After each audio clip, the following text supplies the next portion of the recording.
নমস্কার, আপনাদের সামনে আজকে এই ভিডিও নিয়ে আসার মূল উদ্দেশ্য হচ্ছে যে প্রায় দেখি আমরা যে সোশ্যাল সাইটে বা ফেসবুকের মধ্যে আপনারা প্রায় লিখে থাকেন যে কালাইনের এই বন্যা, কালাইনের এই সজলি গ্রামের পার্টটা যেটা আছে আপনার সাইটে, এটা প্রায় ডুবায় অবস্থায় আই যায় প্রত্যেকবার জলের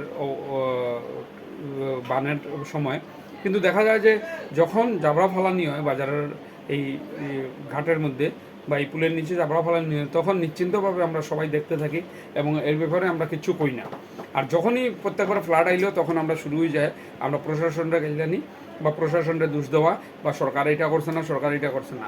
এই যে না ফালানির লিগে আমাদের বাজার কমিটি যদি থাকিয়া থাকে, বাজার কমিটির কোন ইনিশিয়েটিভ লওয়া হয়েছে এই জাবরাগুলা, যে সমস্ত বাজারের যে জাবরা বা যে গার্বেজ আছে এই গার্বেজ ফালানির কিন্তু কোনো ব্যবস্থা আছে কালাইন বাজার? আর যদি ব্যবস্থা না থাকিয়া থাকে তাহলে কি তা কালাইন বাজারে কোনো ব্যবস্থা করার কোনো ট্রাই করা হয়েছিল নি এই বিগত কত বছরে? যদি করিয়া না থাকি আমরা তাইলে আর প্রশাসনটা গেলে লাভ নাই। প্রশাসনে কিতা করবো? আমরা লেতরামি করবো, আমরা আদত হয়ে গেছে, আমরা সমস্ত জাবরা নিয়ে ফালাইমু, তারপরে আমরা এরে দোষ দিব।